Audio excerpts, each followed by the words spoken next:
Welcome back to another What a Shout, a fantastic Friday show for you, looking at the weekend action, all the big calls on all the big races, brought to you by the Racing Post and Bet365, our sponsors. Myself, Dave Orton, back in the seat. We are going to gaze mainly at Newbury and at the Ayr Gold Cup meeting. And without further ado, I genuinely can't think of a more topical guest for us to have this week. We've got some Highland royalty for you, none other than top trainer north of the border. It is Jim Goldie. Jim, thank you so much for joining us. No problem. It's I'm always doing this on with the Ayr Gold Cup, so it's one of these races that they seem to want to speak to me. Not that I've ever trained the winner of it, but it's. So when you saw the number come up, RP Racing Post, you were like, here we go again. Well, I tell you what, you're about 1 to 2 not to get the Skype working, Jim. So that's a winner for us first and foremost, isn't it? How's it? I think trainers and broadcasters who understand percentage, so and prices. So it's amazing I'm on Skype. So this is my first go on Skype. So this is interesting, if nothing else. It's fantastic to have you, and I know all of our viewers will be over the moon as well, because we can hone in and let's talk about some of your old favourite runners, Jim. We may as well get now. Paul Kealy's back in the studio as well. Should say that after a sabbatical, we'll get to that, Paul. But let's talk about some of Jim's runners. We were talking off air, weren't we? And we were saying, right, okay, we've got Hawkeye the New, we've got Jack Dexter, obviously. Bronze Cup winner, gone close in the Ayr Gold Cup as well. Great horse. I love these horses that come back year in, year out, and I just did suffer a fatal injury, Jack Dexter, didn't he? But he's such a lovely horse, and it was very sad. But horses like that, Hawkeye was great. My personal favourite though was Nanton. Now Nanton, different trip. Nanton, Jim. We all in racing go old favourite horse. I said good old Nanton. Yeah, well, good old Nanton. I mean, placed in 2 Cambridges. Absolutely loved Donny. Of all places, he won a Mallard there. I mean, you would think Cambridge is a 1 mile 1. The Mallard's 1 mile 6.5. Yeah. I think he nearly won it 2 more times as well. I mean, he loved that place, and to keep coming back year in, year out. And he was a big grey. He travelled really sweetly, didn't he? And when he was on form, he quickened up. There was so much to like about him, wasn't there? The stable's long been the scourge of bookmakers. Now seems a great time to bring in our sponsor, Pat Cooney from Bet365. Pat, welcome back. Yes, good morning, and good to have Jim on the show. And I was at Perth with him a couple of weeks ago, so he's not just a flat race trainer, he's pretty good over the jumps as well. Yes, indeed. Dual purpose, absolutely. And Pat, I believe you've got a couple of questions for Jim that have come from your social team. Let's see if you can eke something out of him. Yeah, 2 questions the team want me to ask Jim, and the first one is, name a horse from another stable that looks potentially well handicapped. Over to you then, Jim. Well, it was too late because it won yesterday. I don't know when this is going out, but yesterday was Thursday at the year, and it was Nikita who was running off. I don't know what it was, and I says eventually Jordan will let the brakes off of this, and it duly did. So, but he's still well handicapped. He ran off. 67 he ran off. Won the Ebor a few years ago. And the floored the Ellison Good thing, which it was. I was skipping by quite a thing, so it's easy. But I had been keeping one eye on it, obviously. As I said to you and Jab, because when they won the Ebor, I would up and give him a big hug because I was there when they won the Ebor. I think that was the last time he won, So. Yeah.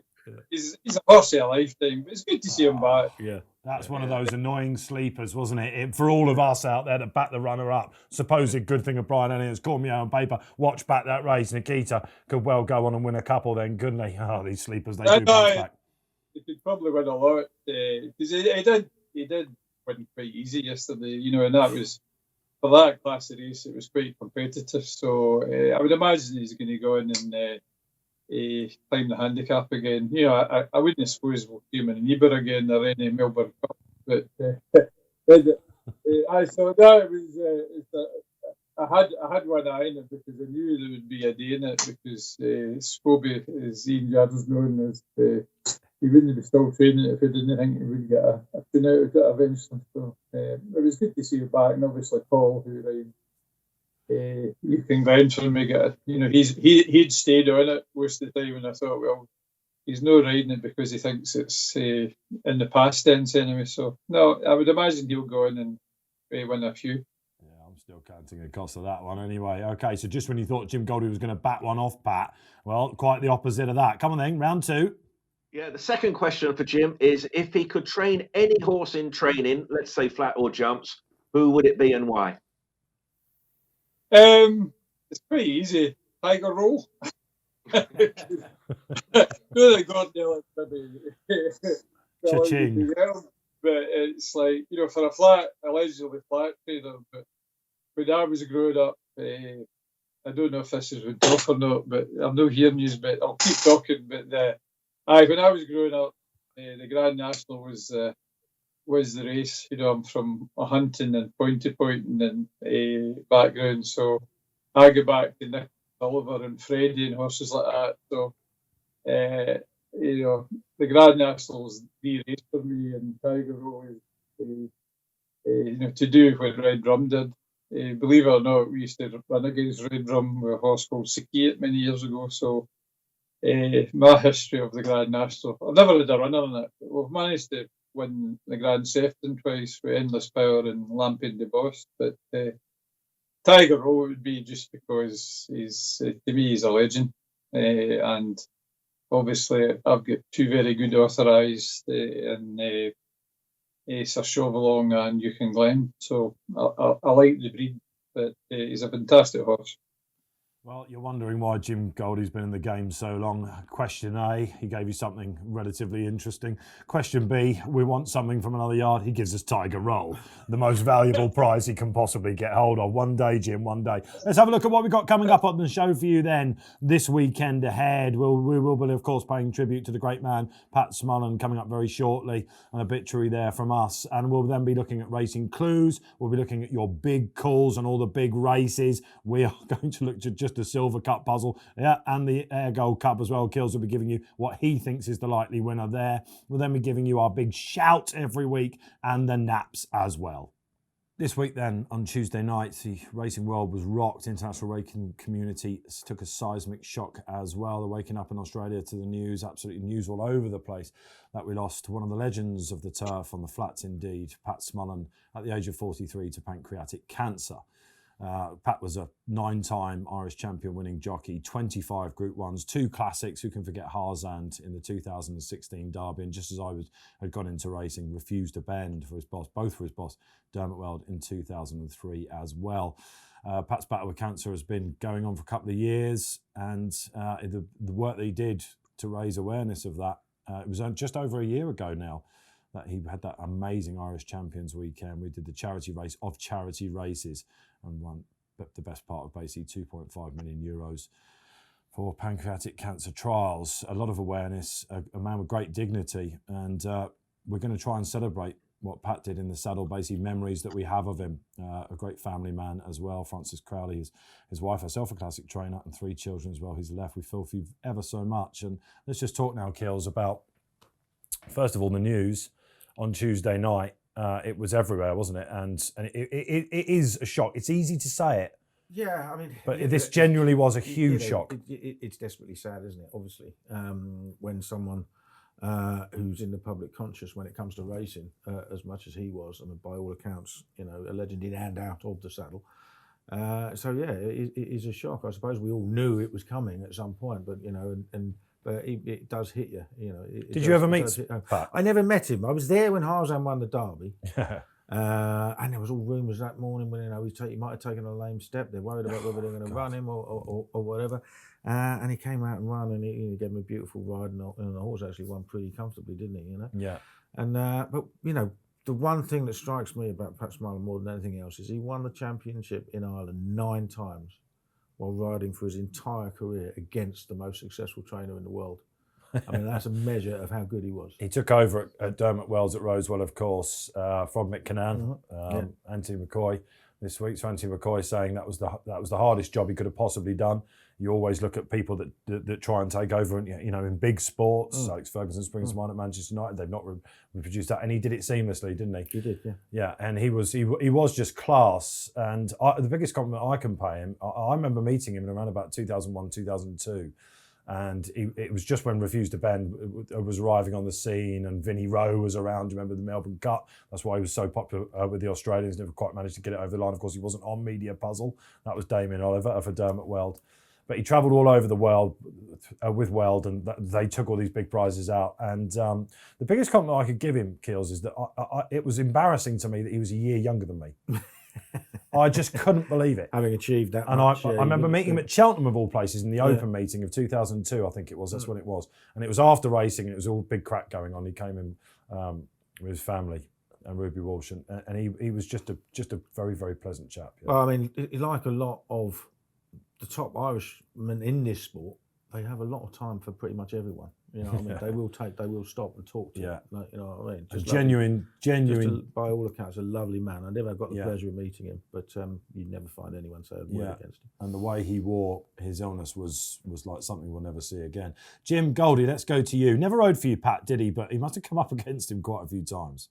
No, it was not that many things. You would maybe see him at Ascot, obviously, for the. If you were down at Royal Ascot, he was a player there, for Dermot Weld. And I know he's to be a top flat jockey or any jockey, it's the toughest profession there is, because you could be up at 5 a.m. riding out, and and you're not getting home to 10, 11 at night if you're evening racing. Especially in Britain. I don't know about Ireland. Maybe don't race as much, but it's. And if you don't get to eat as much as fat trainers, so it's a tough sport to be at the level he was for all the years. It was, and the great thing about being in our business is the horses, and to be as good as him, he must have been good with horses, and you get so much back for the horses. So to get the best out of horses, you have to be a horseman, and he must have been that. So it's a great shame that he's gone, but. He had a good life anyway, and let him rest in peace. Yeah, life could be over in a heartbeat, can't it? Dermot Weld, his boss, called him the professional's professional. I thought that summed it up absolutely perfectly. Pat Cooney, your thoughts on the great man? Well, he's got a CV that we all know and just admire. But I always thought of him, whenever I was watching him ride, he was always in the right place. He was just so consistent, be it Galway, America, anywhere you like. He was just a wonderful jockey. And I met him once, in May of last year. He was at Chester for the May meeting, and Jason Weaver introduced me to him. And it was the same day that Racing Post had published his top 20 rides. And he'd won on a horse a couple of years earlier called Short Squeeze. And I remember thinking, well, that was as good a ride as I've ever seen. And I said that to him. And he was just so humble. He just said, oh, look, the horse did it all for me. And he made me look good. And I thought, wow. That must be, you must be some man if you can just humbly dismiss a ride like that. It was just a joy to meet him, and it meant an awful lot to me to bump into what a wonderful jockey he was, and a great man as well. I was really upset Tuesday, and I'm not normally the type of person who gets upset. I think you've echoed the sentiments of the entire racing world there, Pat. Pat Smullen, gone but never forgotten.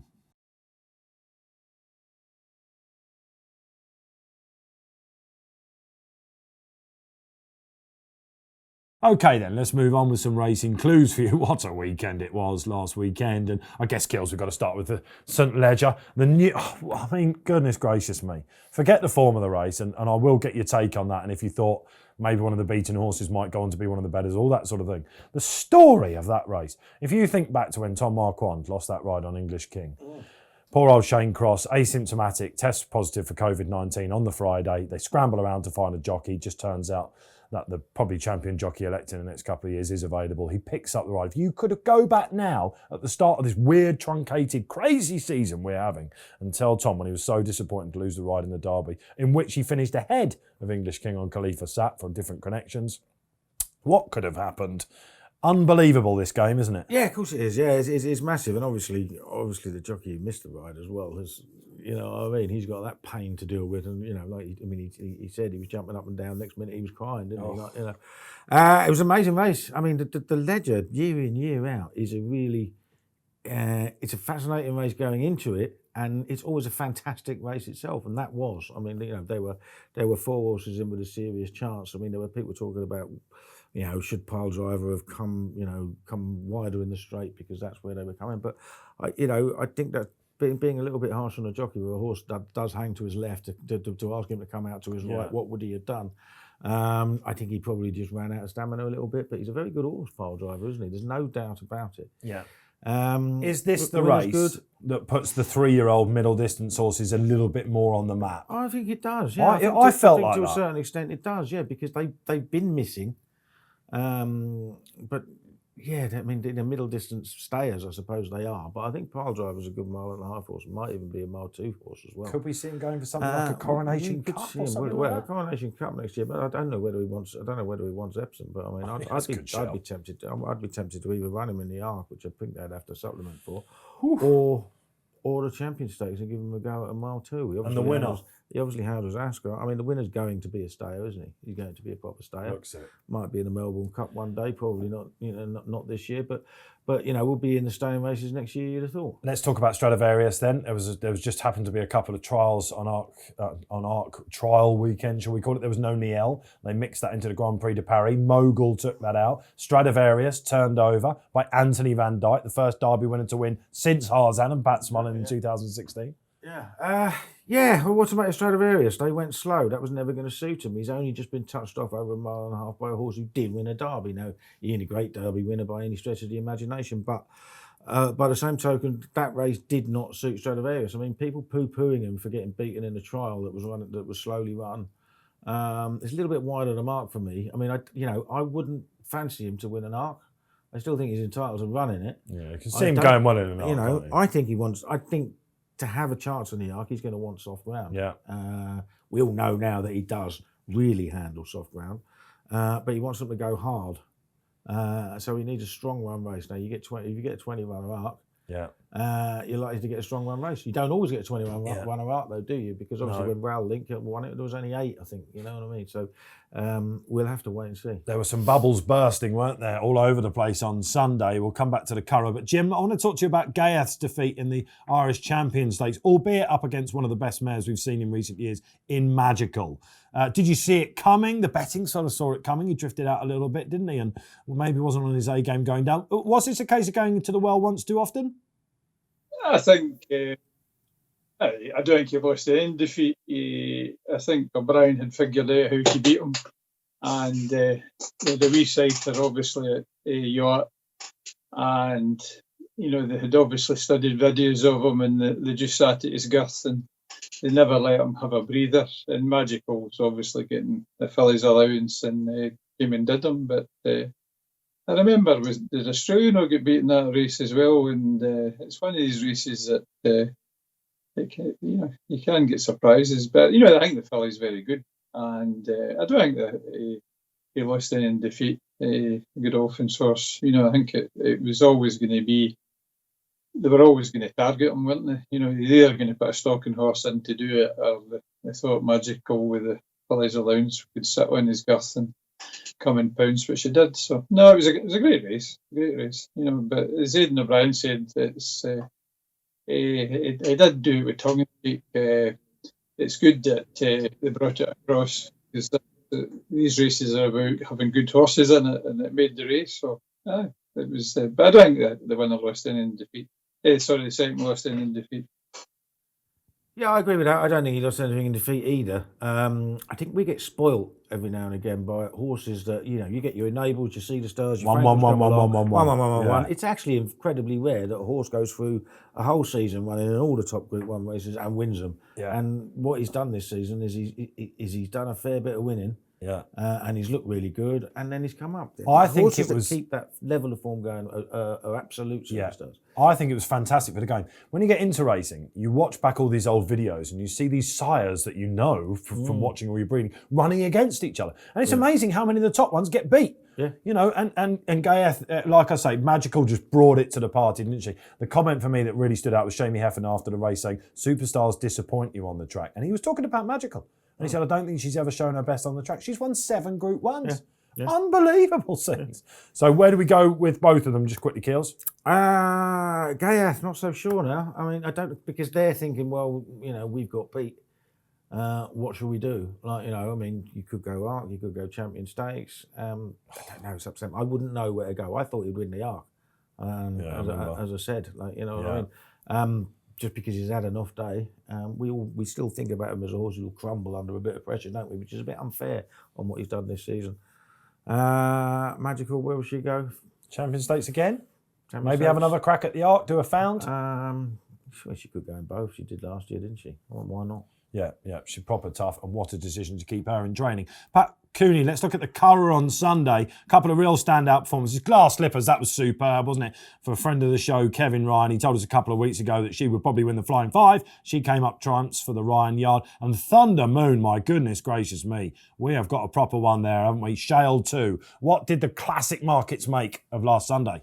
Well, after the Thunder Moon race, we promoted him to 7-1 favourite with Battleground. Of course, he was a non-runner because he was coughing in that race. But you could make plausible excuses out for a couple behind him in that race. I think Wembley ran well, St. Mark's Basilica. So Thunder Moon, impressive, but I wouldn't be buying into him being, a superstar just yet. I think it's going to be one of these freaky years where John Gosden will unleash one at Newcastle in December on the all-weather, and maybe that's the fella. It's a race of big racing news. There were your clues. For me, Thunder Moon, absolute star in the making.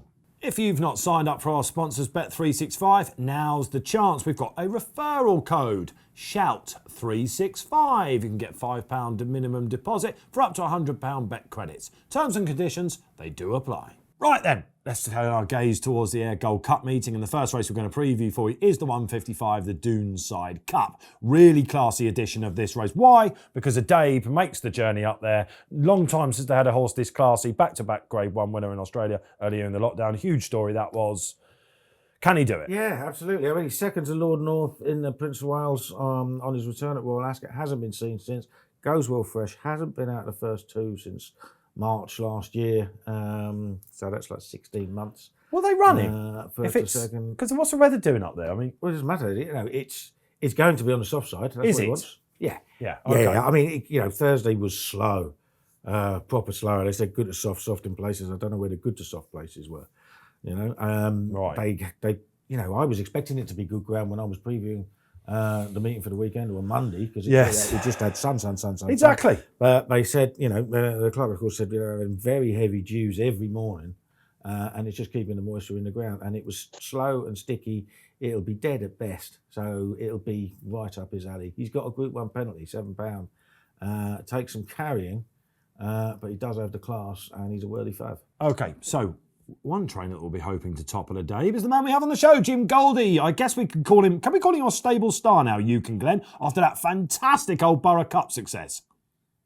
Well, I think winning the Dune Side Cup and Old Borough Cup, his first run at Ayr, he was obviously he was second. I think it was he ran in that novice race a few years ago. And he's won every other time he's been at Ayr, so he likes the course. He's a stable star. He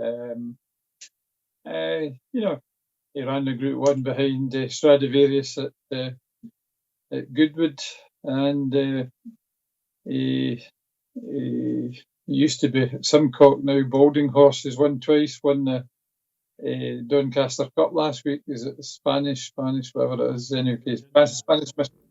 And it's good for behind him. It's in some ways, I train handicappers, and you end up in these races and you're looking at it and say, well, if we happen to beat that or even run close to it, well, handicap days are over, but maybe they are anyway. He won well last week, and so no, I'm looking forward to it. It's going to be interesting. It's going to be tactical because there's no obvious pace in the race. We need somebody to take them along at a good clip, but that'll happen. We can see. He obviously gets further, and he's versatile. He's a strong traveller, though, isn't he? He's one of John Smith's, and he's now won an Old Borough Cup. I mean, that's funny. He's another one of my favs, and he's had 2 years off virtually. I actually backed him for the Old Newton Cup on his second start here because I thought he'd actually travelled really well the time before, and it didn't work out. But he had been running well. He's now up to the same handicap mark he had after winning the John Smith Cup, having had 2 years off. Well, that's quite incredible, really, isn't it? What a tough horse. You must have fancied him, Jim, the other Saturday gone, because Paul Mulrennan could have ridden the second of the Ebor that was head of you, Glencadam Glory. He gets on to old Yukon Glen. Happy days. Aye. Cutting through the pack like a knife through butter. Well, Paul and I had an arrangement. We always thought about this horse, and he was obviously second first time out, and we put him away as a 2-year-old and brought him back as a 3-year-old. And I said to Paul, "This is a proper horse. So you keep the ride if you make him." So we've always had that arrangement, and when Paul can ride him, he rides him. But he's a big part of in making the horse. Because it's not always been things to suit him, but when Paul gets on him, he usually wins. So, there'll be a day I'll tell you, he'll tell you how he's exactly ticking. And Paul was quite confident, and it was a fantastic ride. It must be up there as one of the rides of the season, because I said to him, when did he come off the bit? And he says the last 100 yards. So to win a heritage handicap like that, we played the elements and everything went to script, but he's probably, if a 4-year-old did it, you'd be looking at group races for sure. So to do it at his age, he's a fascinating horse, because he obviously when he won the John Smith, they shoot the reins at him, and they never seen what way he went. So, but unfortunately got an injury that day. So, but he's a bit like Tiger Roll, by the same sire. I think he's still improving. And that's which is some achievement at that age. There'll be some people getting ready to back him, Jim, after you said that. Pat Cooney, how's he looking in the market? How are the others looking? We've got Fox Chairman in there as well, coming off the back of what looked like a pretty hard race at Windsor, but he might just step forward under Oisin Murphy. And you've got Lord Glitters, another old favourite in there as well. Yeah, this has all been one-way traffic. Adib has been popular. Any time Adib and soft ground are in the same sentence, the public just latch onto them. Now, if you're a backer, you've got to give a £7 penalty away, but as Keels touched on earlier, he's got the £7 penalty because he's a Group 1 winner. So he's been all the rage, and he's going to be very, very tough to beat. I tell you, it's not often I question Roger Varian as a trainer, but he's running San Donato in this race. And when I saw the entries, I thought, wait a minute, 1.25 miles? I thought this horse didn't stay a mile a couple of races ago, and I backed him over 7 last time. He ran terrible. He finished last of 8. But San Donato, an interesting runner. I'm not sure many people had him down as a 10-furlong horse waiting in the wings. But back to the favourite a day, one-way traffic. What has he got? £8 in hand on the official adjusted ratings. He's going to be very tough to beat, and I just think he'll be strong in the market right the way up to 155. A day for you, Kills? Yeah, absolutely. Yeah, and I agree with everything you said about San Donato. Completely baffled by this. Fascinating mother, though. Everyone thought it was going to be a foray horse, didn't they? It didn't yeah. quite work out that way. They do make mugs of us all the way along. I think Adib will be hard to beat as well. Continuing there, then, let's look at the 2:30. Just happens to be the Silver Cup, what a lot of people would call the consolation for the Ayr Gold Cup, and always a pointer as to where they might go. Where's the draw going to be? Let's look at how the market's going to go with Pat Cooney. Again, if I said to you a 25-runner sprint handicap at Ayr on good to soft ground, you'd be thinking, great, bookies benefit, 10 the field, crack on, back whatever you like. There might just be a handicap good thing in this race, owned by Her Majesty the Queen, and good luck to you if you're watching the programme. But King's Lynn, this one, he's only had 3 races, was second to Starman last time out, and Starman's come out and won a listed race. So you look at King's Lynn of 94, wasn't good enough to get in the Ayr Gold Cup when there was money for him. He could just be a handicap good thing. Oisin Murphy, he's ridden winners at Ayr before. Desperately hard to draw a line through. The only negative I can give you is perhaps stall number 6 may or may not be a good draw. But if you like horses that look incredibly well handicapped, King's Lynn is your boy, and it's him versus the other 24 as I can see it. King's Lynn is your boy, says Pat Cooney. Well, this is it. I mean, he's hit the nail on the head. He could be lobbed in, couldn't he? I mean, the first thing I looked at when I'm watching this. When I'm studying in the race, well, hang on a minute, we've got a short price favourite who's been beaten at odds on in a novice race at Doncaster last time out. What on earth is going on? But then you have a look, you click on the formula, he's beaten 2.5 lengths by Starman, right, who is unbeaten. He looks very good, doesn't he? Absolutely thrashed Dakota Gold in a good listed race at York. Was going up to a mark of 111. The handicapper dropped King's Lynn £2 from 96 to 94 for that run. Yeah. And it's been franked as well as you could ever hope a race could be franked. So is this one that would be that the pace is a bit middle to stand side, I think. All three of Kings Lynn's runs have been on good to firm ground, so he's got that to answer. Yeah. He can handle a big field. He won a 21 sales race on his second start last year, so that might not be an issue. But do you want to be betting 7-2, 3-1, might even be 5-2 tomorrow in that sort of race? I don't. So I've backed 2. Atalanta's Boy, who I backed for the Gold Cup. Yeah. He's just like super, as a 5-year-old, super progressive. I love the fact that you can go for the front or from behind. Exactly, yeah. He was very strong at the end at Goodwood last time. Yeah. He's run 3 career bests on 4 starts this year. The only time was when he blew out, when he missed the break badly in the Stewards Cup. But he only went off 11-1 for the Stewards Cup. It screamed there at Goodwood, didn't it, when he won? It did. He was just very strong at the end there. So I think he's a massive player. And Golden Apollo won the race last year. He's just...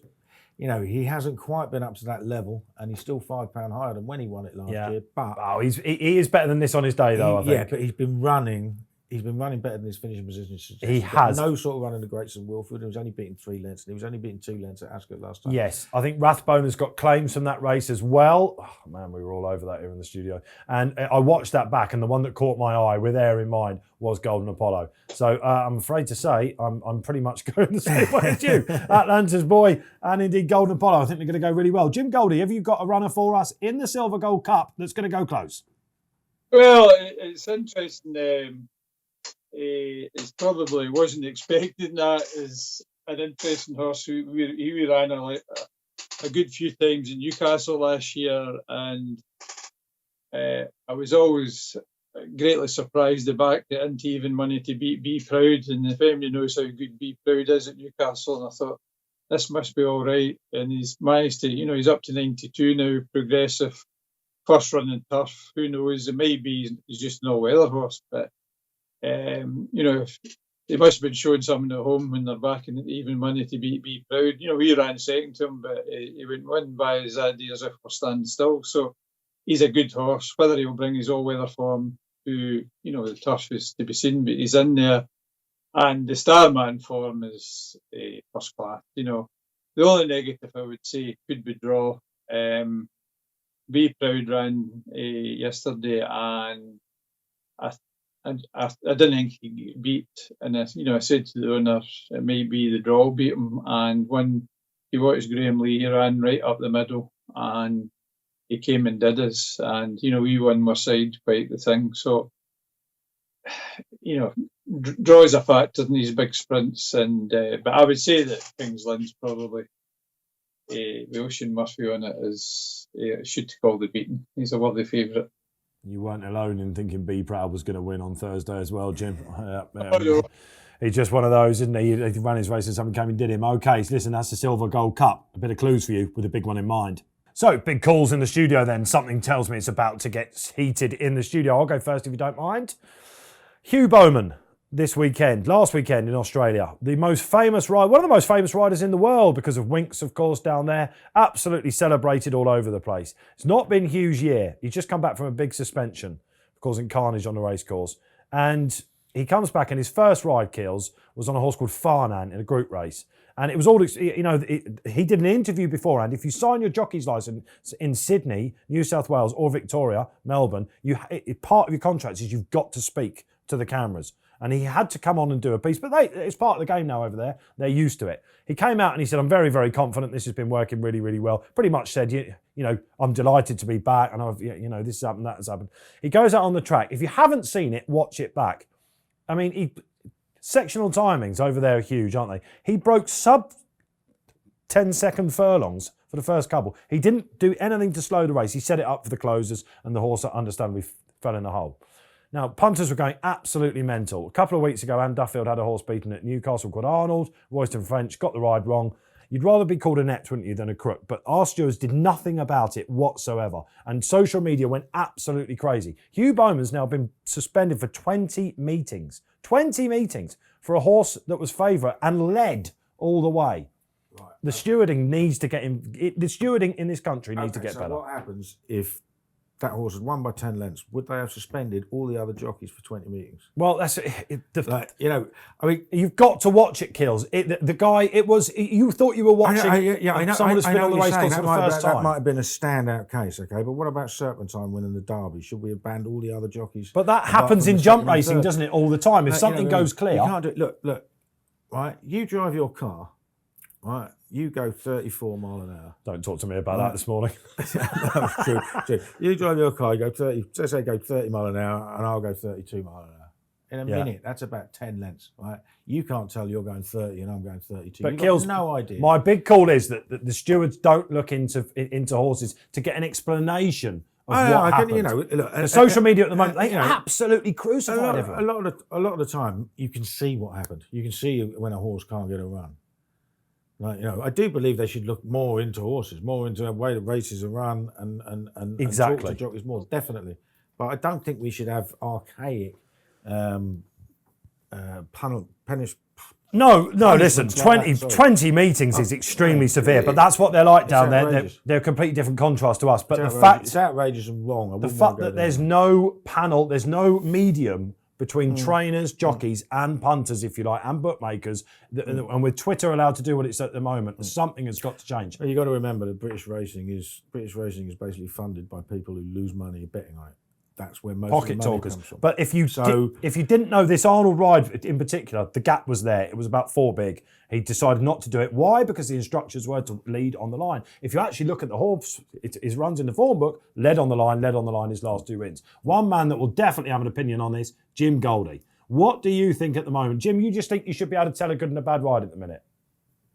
Well, jokers will tell you I'm very opinionated in how they ride my horse, but I do like the lead on the line. I seen that race with Royston, and I would give him the benefit of the doubt. He thought about it, and he come round the other side and nearly got there, which is no consolation aimed it back to. But it's you're right about the Bowman thing, going too quick early in the race. If you go too quick over the first 2-3 furlongs, your tank's going to go to empty, and it's going to be suspicious. A top jockey that can judge pace. They know what pace they're going. They know what horse they're sitting on. So it is, in the sections now, we do sectional timing at home.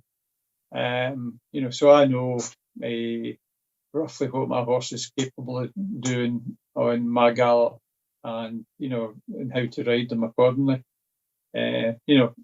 You're wondering why Euchen Glen is such a good horse because we always train at speed.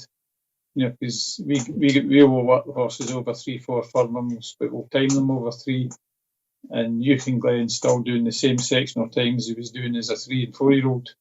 Because that's how we train them. We train them to run fast for 2-3 furlongs, so we keep that speed in their legs. So I'm interested in sectional timings, and they don't lie. Speed doesn't lie.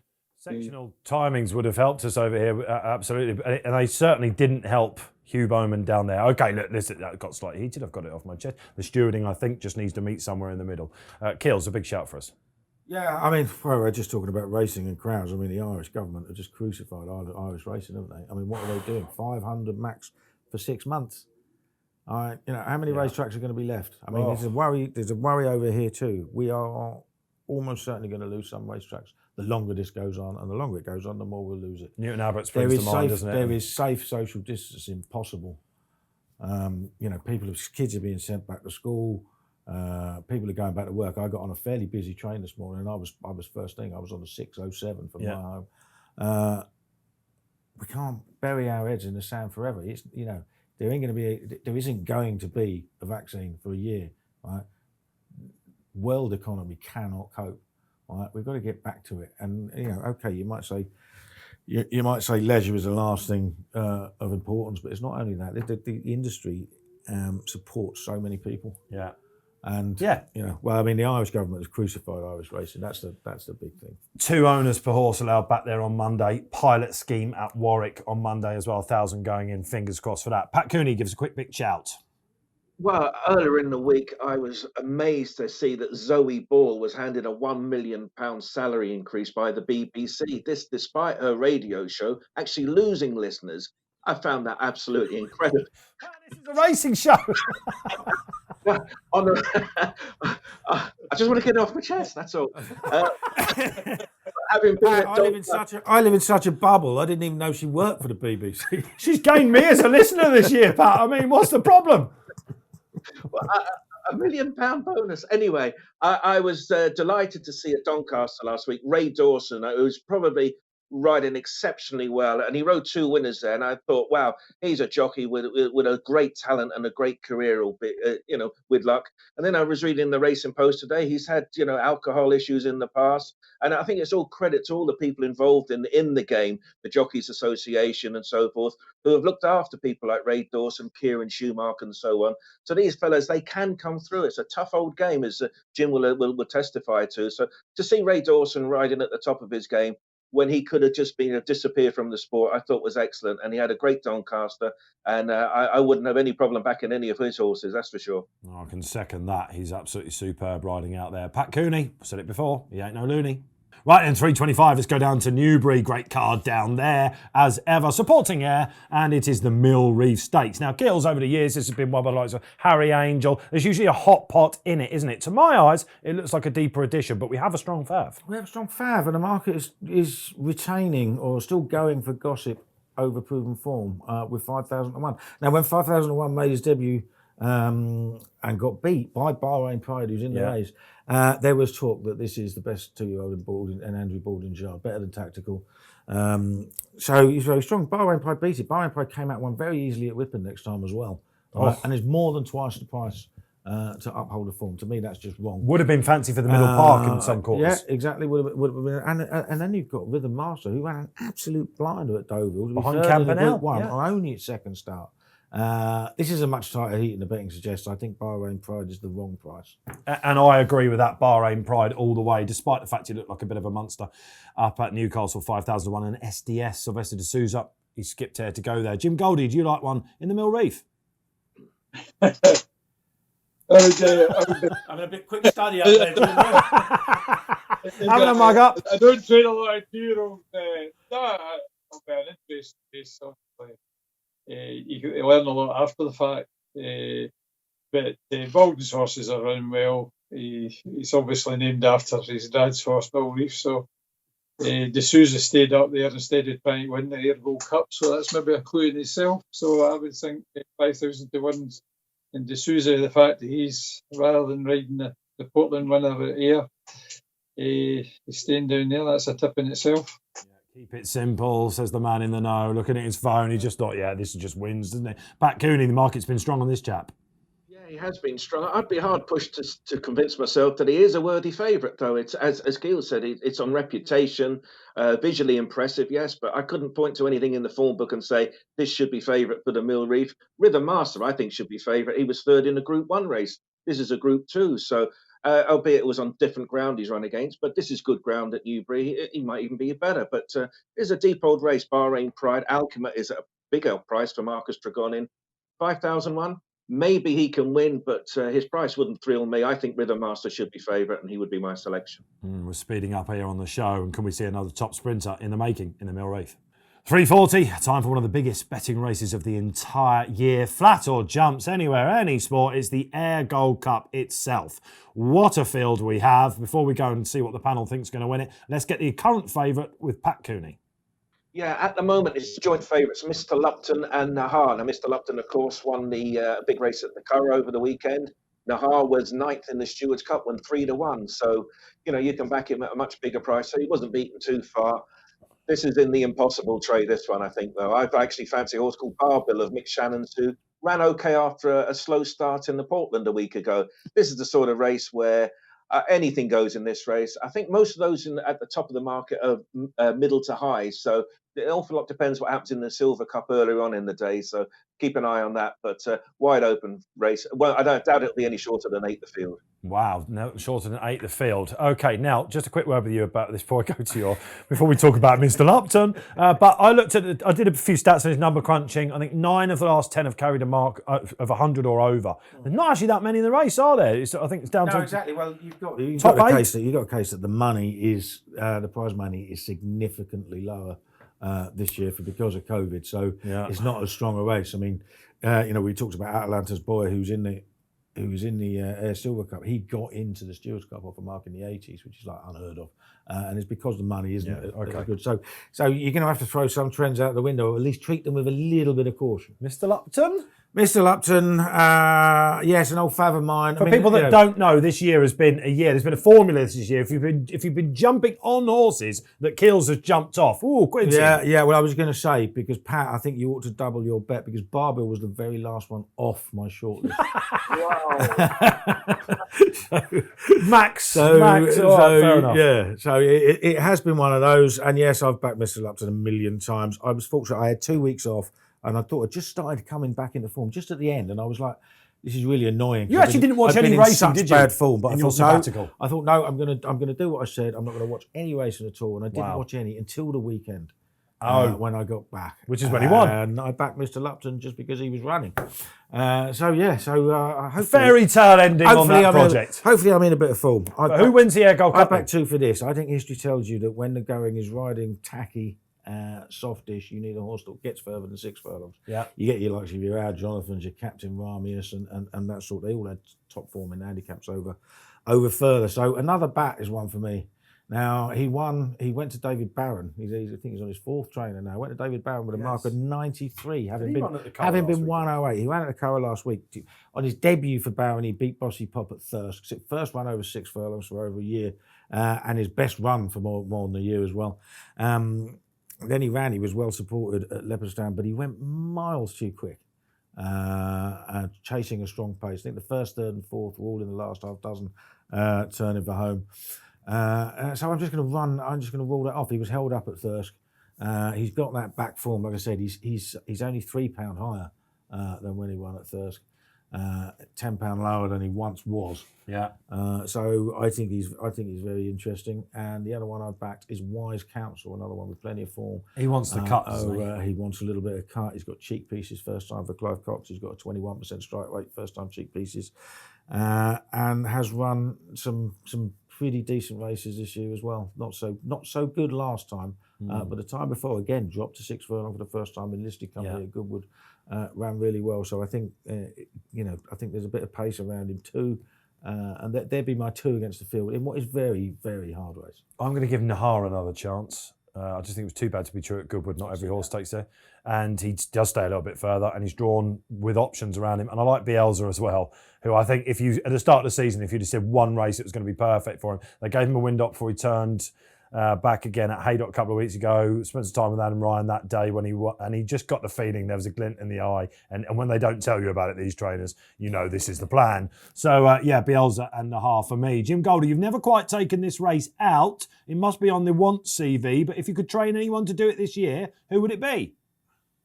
I know about the form anyway, but I was asking somebody this morning what they thought, and Paddy Mathers happened to be in the room and he shouted Mr. Lupton, so they're very confident about him. The fact he had, Billy Garrity taking 5 off is very handy. We get beat with Ocean Murphy, and he was a £5 claimer. I think he rode a treble that day, and I was second to him about twice, if not 3 times. So it was a bit frustrating when you get a good £5 claimer. The other one, which is ridden by Billy's brother Jack Garrett, is Ayr Raid, who ran behind us in the Stewards Cup at Hamilton, and it's notable they've waited, but they probably knew they were going to get off in 97. And Jed O'Keefe, I've just got a notion, and a middle draw I think might be exactly where he wanted to be. Certainly Graham Lee ran straight down the middle on Thursday and beat us, so middle draw might be ideal, so middle to, I would think the race possibly will develop down the middle, but so it might be a unique Garrity first and second. There we are, the Ayr Gold Cup. Some clues, you're going to need them. Time for the myracing.com double. Check out their site for expert tips and analysis. Whopping Twitter following. I bet you're one of them because they're having a good year and they're trying to knock it out the park with just a big each-way double. In the Silver Cup, Ayr Gold won at the meeting last year. Has this been the plan for the returning 4-year-old? And in the big one at 340, it's Bielsa for Team Kevin Ryan. Time for the four-timer of the weekend. Okay, Paul Kealy, give us a weekend winner, top of the show. 215 Newbury, Starker. I really like him. He was thought to be, top class at one point. He actually ran in the Guineas first time out this year for Hugh Morrison. Didn't really show up. Don't think he liked the soft ground next time. He's run 2 solid races at a mile and 2 since. Bit unlucky in running at Goodwood, went 5th and then staying on strongly and went 4th at Doncaster last time. I think he liked Newbury and I think he'll take a well to beat him. Lovely. We're back on the rolling mile, aren't we, at Newmarket? I think wait for the last race there, 5:35, amateur rider race. Serena Brotherton, one of the best in the last 10 years in that sphere. She rides Geranium, also for Hughie Morrison. Loves the track, has gone close in this race before. Serena knows her well. Pat Cooney? I'm off to Newmarket as well for the 4:25. Angel Fairy, William Haggis, Ryan Moore. Thought she should have won at Sandown last time out. She was an unlucky loser. She's only gone up £1 for that. That was over 10. She was plugging on up the Sandown hill. It's 12 furlongs on Saturday. So all is set for a big run from her. I think Angel Fairy will win the 4:25. I'm liking the sound of these. Now, I know a lot of you out there like to put these in multiples, do Lucky 15 with a 4-timer. You all have a long weekend as well. Jim Goldie, I think you've got one for us on Monday. Yeah, I think it's actually Sunday. Declared today. It's fairly obvious. It's actually got Group 1 form and it's running off at 43. Believe it or not. Not only has he stitched me up with his selection, he told me it was Monday. He's now got me Sunday as well. So you don't have to wait till Monday. It's a weekend winner. Okay, happy days. It's Pammy. Pammy, who has been running well in hurdles, nearly carried 12 stone 5 against a plot last time. What beat it last time? Tom Scudamore, Prod Georgia, or whatever it was, Perth. But in any case, you're wondering where the Group 1 form is. Well, Pammy in an early life beat certain Pentland Hills before it went on to win the Triumph Hurdle. So there you go. That's not bad form. Just running off at 43. So it's, and believe it or not, I trained it in another life. And so that's so. No, I would think if there's any juice at all left in the ground, she'll probably beaten Pammy. What I love about Jim's horses, and what everyone does as well, Kills, I think you'll back this up. They look like that. They always win one a year, don't they? You get these horses that are just sort of like, is it going to get his head in front? They usually win one a year. Yeah. All right. Okay. So there are your weekend winners. Okay, then that wraps it up then for this week's What a Shout. What a week indeed it has been, and what a weekend we've got coming up. My thanks to Paul Kealy. What's the nap? Come on, what's the nap? Starcat? Starcat's a nap. I'm hopeful in the Ayr Gold Cup. I'm not sure I've ever backed the winner, but I'm hopeful for my 2. I actually can't remember backing the winner as well, worryingly. Pat Cooney, thanks a lot. Yeah, thanks very much. Thoroughly enjoyed it, as usual. See you next Friday. And he's had his What a Shout debut, the What a Shout treatment. Thanks for joining us and embracing the technology. Jim Goldie. Thanks very much. Good to see you all. Good luck with all your runners, Hugh and Glenn and the rest of them this week, Jim. Good luck to you out there wherever you're going. Don't forget, you can indeed download the free Racing Post app. It's unmissable. You can do that on the App Store or the Google Store itself. Remember, loads and loads of racing. Do gamble responsibly. You want to be there at the end. So, another week here on What a Shout. Till next week, enjoy the sport.